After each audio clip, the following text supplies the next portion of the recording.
America అనగానే ముందుగా కనిపించేది స్టాచ్యూ ఆఫ్ లిబర్టీ సింబల్. అమెరికాకు గర్వకారణమైన అలాంటి సింబల్ ఇప్పుడు రెండు అగ్రదేశాల మధ్య వివాదానికి కారణమైంది. శతాబ్దాల చరిత్ర ఉన్న ఈ స్వేచ్ఛామూర్తిని అమెరికాకు గిఫ్ట్ గా ఇచ్చింది ఫ్రాన్స్. అయితే ఇప్పుడు ఫ్రాన్స్ కు చెందిన ఓ ప్రముఖ పొలిటీషియన్ దాని వెనక్కి చేయమంటూ సంచలన వ్యాఖ్యలు చేశారు. ఫ్రాన్స్ వ్యాఖ్యలను వైట్ హౌస్ తీవ్రంగా ఖండించింది. ఫ్రాన్స్ ఉనికికి అమెరికానే కారణమని గుర్తుంచుకోవాలంటూ తీవ్రంగా స్పందించింది. ఇందుకు ఈ రెండు దేశాల మధ్య స్టాచ్యూ ఆఫ్ లిబర్టీ వివాదం ఎందుకు వచ్చింది? ఫ్రాన్స్ ఎందుకు వెనక్కిమ్మంటుంది? అమెరికా ఎందుకు ఇవ్వనంటుంది?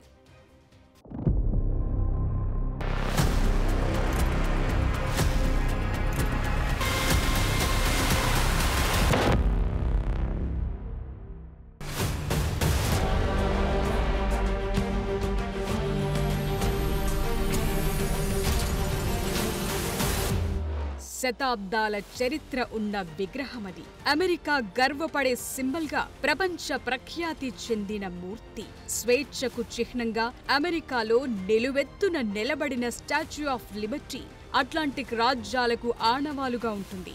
దాదాపు 140 సంవత్సరాల క్రితం ఫ్రాన్స్ నుండి బహుమతిగా వచ్చిన ఈ స్టాచ్యూ ఆఫ్ లిబర్టీ ఇకపై అమెరికాలో ఉండటానికి వీల్లేదంటూ, అమెరికాకు ఆ అర్హత లేదంటూ ప్రముఖ ఫ్రెంచ్ రాజకీయ నేత సంచలన కామెంట్లు చేశారు. దీంతో రెండు అట్లాంటిక్ దేశాల మధ్య వివాదం రాజుకుంది. స్టాచ్యూ ఆఫ్ లిబర్టీని తిరిగి ఇవ్వాలన్న ఫ్రెంచ్ నేత రెచ్చగొట్టే వ్యాఖ్యల తరువాత ఫ్రాన్స్, అమెరికా మధ్య దౌత్యపరంగా మాటల యుద్ధం రగిలింది. ప్రస్తుతం అమెరికా విధానాలను విమర్శిస్తూ ఫ్రెంచ్ పొలిటీషియన్ రాఫెల్ గ్లెక్స్మాన్ ఈ వ్యాఖ్యలు చేశారు. అమెరికా ఇకపై ఈ ఐకానిక్ స్మారక చిహ్నం వెనుక ఉన్న విలువలకు ప్రాతినిధ్యం వహించదని సంచలన వ్యాఖ్యలు చేశారు. కాగా దీనిపై వైట్ హౌస్ వేగంగా స్పందించింది. White House press secretary Karoline Leavitt France డిమాండ్ను తోసిపుచ్చారు. ఈ సందర్భంగా ఫ్రాన్స్ కు అమెరికా అందించిన చారిత్రక మద్దతును గుర్తు చేశారు. అయితే ఇది కేవలం మాటలకు మాత్రమే పరిమితం కాదు. ఈ సంఘటన రెండు దేశాల మధ్య కొనసాగుతున్న రాజకీయ ఉద్రిక్తతలు, ప్రజాస్వామ్య ఆదర్శాలకు సంబంధించిన భిన్నాభిప్రాయాలకు నిదర్శనం. ఫ్రాన్స్ నేత వ్యాఖ్యలు అమెరికాలో మారుతున్న విధానాలపై యూరప్లో పెరుగుతున్న అసంతృప్తికి అద్దం పడుతున్నాయి.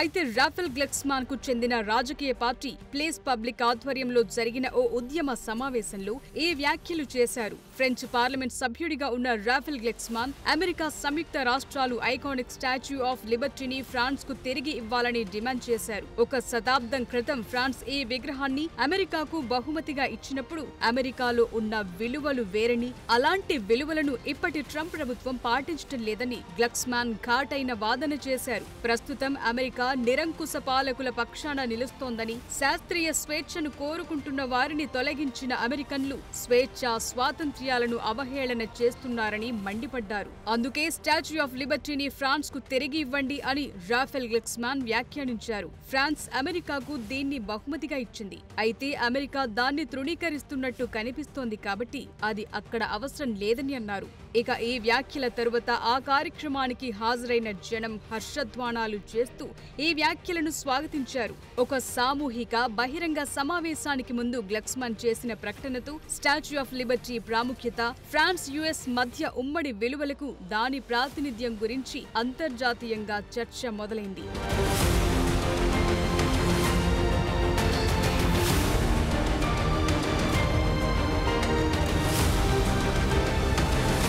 ఫ్రాన్స్, అమెరికాల మధ్య స్వేచ్ఛ, ప్రజాస్వామ్యం, స్నేహానికి గుర్తుగా ఉన్న స్టాచ్యూ ఆఫ్ లిబర్టీని జూలై 4, 1884న అమెరికా స్వాతంత్ర్య దినోత్సవం సందర్భంగా ఫ్రాన్స్ గిఫ్టుగా ఇచ్చింది.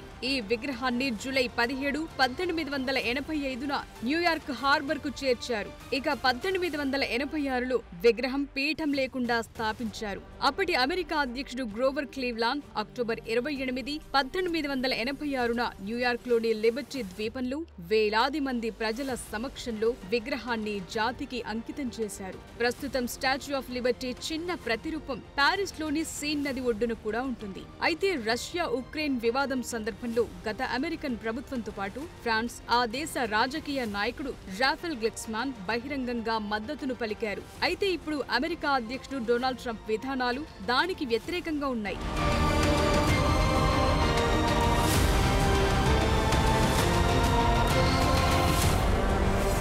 ముఖ్యంగా ఉక్రెయిన్ పై ట్రంప్ వైఖరి మారటంతో పాటు ఫ్రాన్స్ విశ్వవిద్యాలయాలు, కళాశాలలకు అమెరికా ఇచ్చే రీసెర్చ్ గ్రాంట్లలో తగ్గింపుకు సంబంధించి గ్లక్స్మాన్ అమెరికాను ఇలా విమర్శించారు. అమెరికా ఉత్తమ పరిశోధకులను ఆపాలని అనుకుంటోందని ఆరోపించారు. అయితే ట్రంప్ అధికారం చేపట్టిన తరువాత అమెరికా ఫెడరల్ పరిశోధన నిధులను తగ్గించి హెల్త్, ఎన్విరాన్మెంట్ పరిశోధనల్లో పనిచేస్తున్న అనేక మంది ఫెడరల్ ఉద్యోగులను తొలగించడానికి ప్రయత్నించింది. అందుకే ఇన్నోవేషన్, స్వేచ్ఛ, పరిశోధనలతో ప్రపంచ అగ్రగామి శక్తిగా అమెరికాను మార్చిన వారందరినీ ట్రంప్ తొలగిస్తున్నారని, అలాంటి వారిని ఇప్పుడు ఫ్రాన్స్ స్వాగతిస్తుందని, కాబట్టి విగ్రహం ఫ్రాన్స్లోనే ఉండాలని గ్లక్స్మాన్ అన్నారు.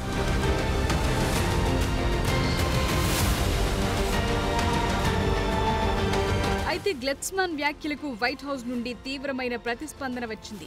White House press secretary Karoline లెవిట్ ఈ డిమాండ్ను పూర్తిగా తోసిపుచ్చారు. గ్లక్స్మాన్ పొలిటికల్ స్థాయిని ఆమె అవహేళన చేశారు. ఖచ్చితంగా ఆయన మాటల్లో నిజం లేదని, ఓ అనామక, తక్కువ స్థాయి ఫ్రెంచ్ రాజకీయ నాయకుడి మాటలు పట్టించుకోవాల్సిన అవసరం లేదని ఘాటైన వ్యాఖ్యలు చేశారు. యునైటెడ్ స్టేట్స్ ఆఫ్ అమెరికా కారణంగానే ఫ్రెంచ్ వాళ్లు ఇప్పుడు జర్మన్ మాట్లాడటం లేదని వారికి గుర్తు చేస్తున్నారని అన్నారు.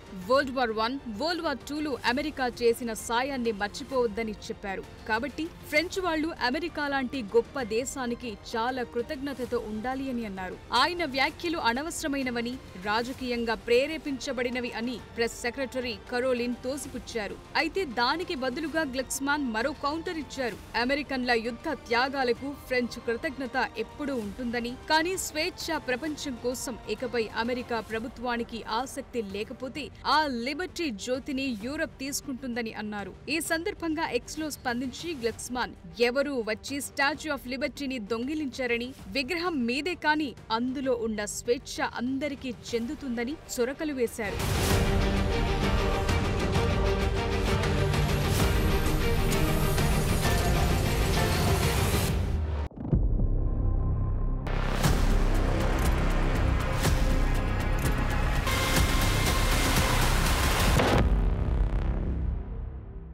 స్టాచ్యూ ఆఫ్ లిబర్టీని తిరిగిచ్చేయాలని ఫ్రాన్స్ అధికారికంగా వెల్లడించిందా, లేదంటే ఇది ఒక పొలిటికల్ లీడర్ వ్యాఖ్యలేనా అంటే ఖచ్చితంగా ఒక వ్యక్తి చెప్పినవే.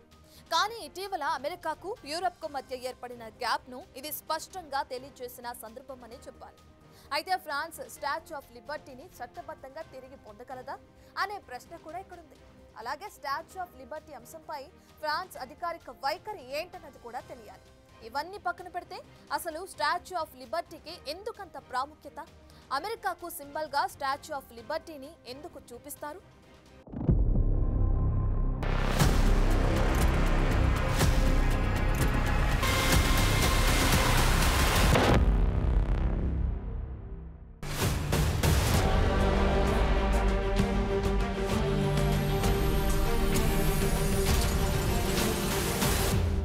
ఫ్రెంచ్ పార్లమెంట్ సభ్యుడు రాఫెల్ గ్లక్స్మాన్ చేసిన ప్రసంగంలో ఒక కీలకమైన రెఫరెన్స్ ప్రస్తావించారు. స్టాచ్యూ ఆఫ్ లిబర్టీ అడుగు భాగంలో చెక్కిన అమెరికన్ కవయిత్రి ఎమ్మా లాజరస్ రాసిన పాపులర్ లైన్స్ ఇవి.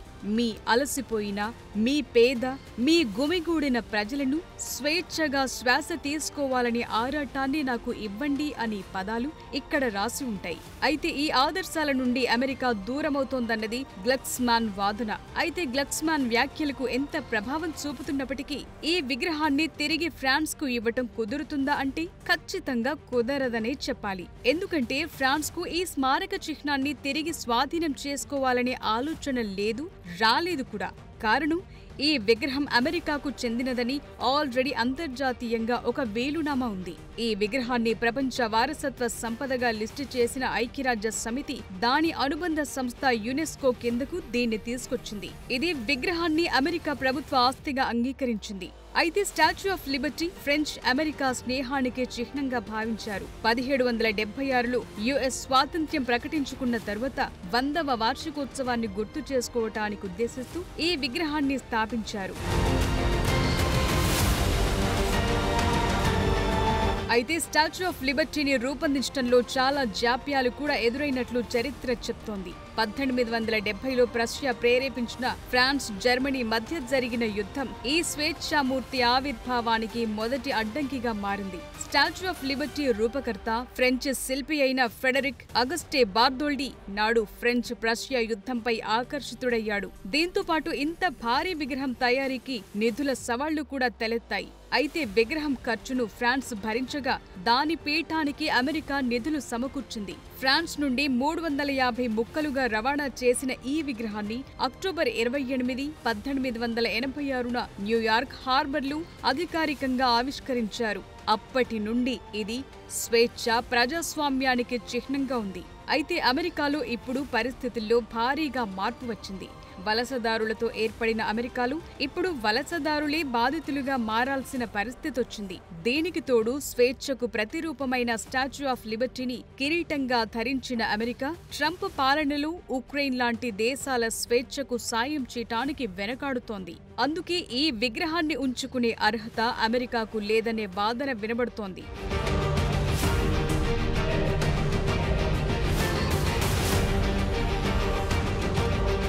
ఇక గ్లక్స్మన్ వ్యాఖ్యలు అంతర్జాతీయంగా ఆసక్తికర చర్చను లేవనెత్తినప్పటికీ ఫ్రాన్స్ ప్రభుత్వం గ్లక్స్మాన్ అభిప్రాయాలకు అనుకూలంగా లేదు. ఫ్రెంచ్ అధ్యక్షుడు ఇమాన్యుయల్ మాక్రాన్ ఈ విషయంలో జాగ్రత్తగా వ్యవహరించారు. ట్రంప్ ప్రభుత్వంతో దౌత్య సంబంధాలను సమతుల్యం చేసుకుంటూనే అమెరికా వాణిజ్యంలో కొన్ని విధానాలను మాత్రమే వ్యతిరేకిస్తున్నారు. ముఖ్యంగా అమెరికా వేస్తున్న సుంకాలపై మాక్రాన్ అసంతృప్తిని వ్యక్తం చేశారు. అయితే అమెరికా పట్ల ఫ్రాన్స్ అసంతృప్తిని తెలియచేయటానికి ప్రెసిడెంట్ మాక్రాన్ తన ప్రధానమంత్రి ఫ్రాంకోయిస్ బేరోకు మరింత విమర్శనాత్మక వైఖరిని తీసుకునే స్వేచ్ఛనిచ్చారు.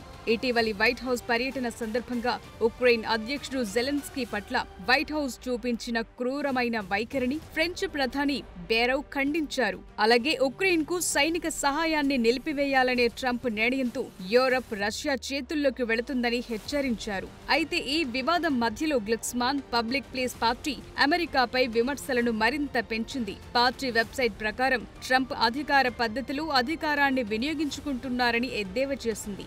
అలాగే ట్రంప్ రష్యాకు ఉక్రెయిన్ను వెండి పళ్లెంలో పెట్టి ఇవ్వటానికి సిద్ధమవుతున్నాడని ఆరోపించింది. ఇవన్నీ చూస్తుంటే స్టాచ్యూ ఆఫ్ అమెరికా పేరు పెట్టి అమెరికా చేస్తున్న నిరంకుశ పోకడలను ఫ్రాన్స్ దుయ్యబట్టాలని చూస్తోందన్నది స్పష్టంగా అర్థమవుతోంది.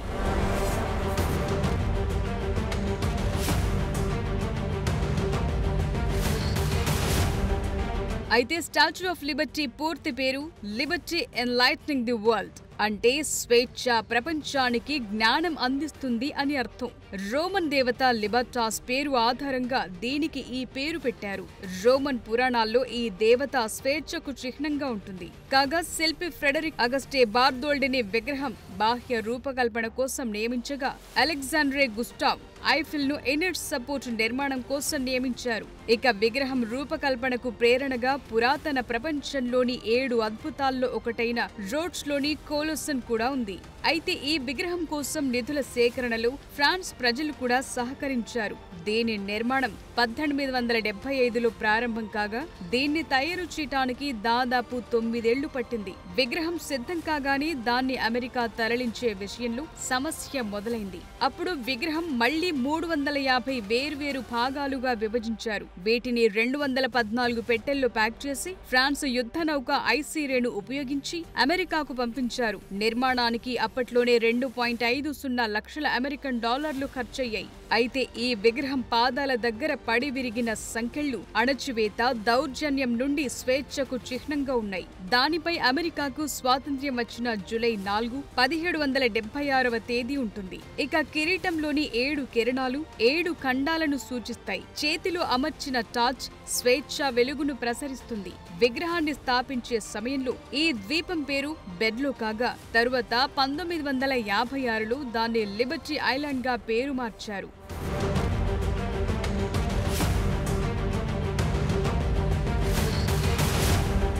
సుదీర్ఘ చరిత్రను కలిగిన బెడ్లో ద్వీపం మొదట్లో స్థానిక లెనా ప్రజలకు, అమెరికాలోకి ప్రవేశించిన ప్రారంభ డచ్ వలసదారులకు ముఖ్యమైన ఆహార వనరుగా ఉన్న ఓస్టర్ బెడ్ల గొలుసులో భాగంగా ఉండేది. 1800లలో నౌకాశ్రయంలోకి నావికా దాడులకు వ్యతిరేకంగా కోటలు నిర్మించడానికి అమెరికా ఫెడరల్ ప్రభుత్వం ఈ ద్వీపాన్ని స్వాధీనం చేసుకుంది. 11 కోణాల ఫుట్వుడ్ చివరికి స్టాచ్యూ ఆఫ్ లిబర్టీని నిలబెట్టే పీఠానికి స్థావరమైంది. బెడ్లోస్ ద్వీ దానిపై ఉన్న శాసనాన్ని దాటడం 19వ శతాబ్దం చివరిలో 20వ శతాబ్దం ప్రారంభంలో వలసదారుల అనుభవంలో ఒక లోతైన భాగంగా మారింది. పడవల ద్వారా వచ్చిన లెక్కలేనంత మంది వ్యక్తులకు స్టాచ్యూ ఆఫ్ లిబర్టీ ఒక కొత్త ప్రారంభాన్ని సూచించే చిహ్నంగా నిలిచింది. అలాంటి ఎంతో ప్రాముఖ్యత కలిగిన ఈ ద్వీపం అమెరికాలో ఫెడరల్ ప్రభుత్వం స్థాపనకు, అమెరికాలో వలసదారుల స్వేచ్ఛా జీవితానికి ప్రతీకగా ఉంది.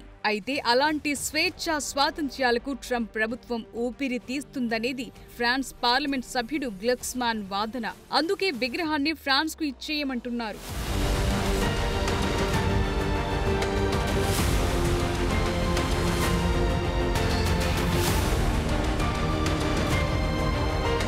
ఫ్రాన్స్ డిమాండ్కు వైట్ హౌస్ చెప్పిన సమాధానం ఇక్కడ మరోసారి ప్రస్తావించాలి. నిజమే, గత ప్రపంచ యుద్ధాల్లో అమెరికా ఫ్రాన్స్కు సాయం చేసింది. అయితే వైట్ హౌస్ ప్రెస్ సెక్రటరీ మరో విషయాన్ని మర్చిపోయింది.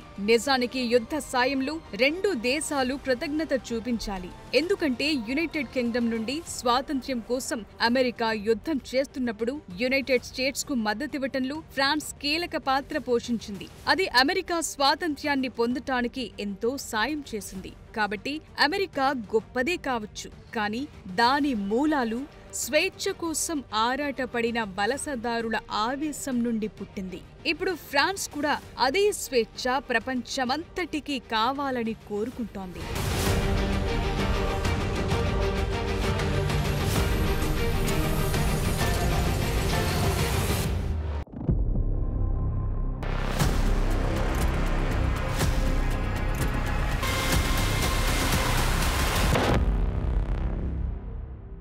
తాడిని తన్నేవాడు ఉంటే వాడి తలను తన్నేవాడు ఇంకొకడు ఉంటాడట.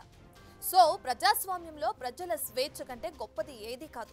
ప్రపంచంలో అగ్రదేశానికి ట్రంప్ ప్రెసిడెంట్ కావచ్చు, కానీ ఆ అగ్రదేశం స్వేచ్ఛ వాయువుల మీద నిర్మించబడిందని మర్చిపోతే అదో రకం ఉగ్రవాదంగా తయారయ్యే ప్రమాదం ఉందంటున్నారు అంతర్జాతీయ విశ్లేషకులు.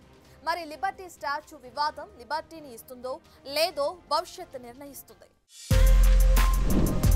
For more videos like this, subscribe Big TV channel.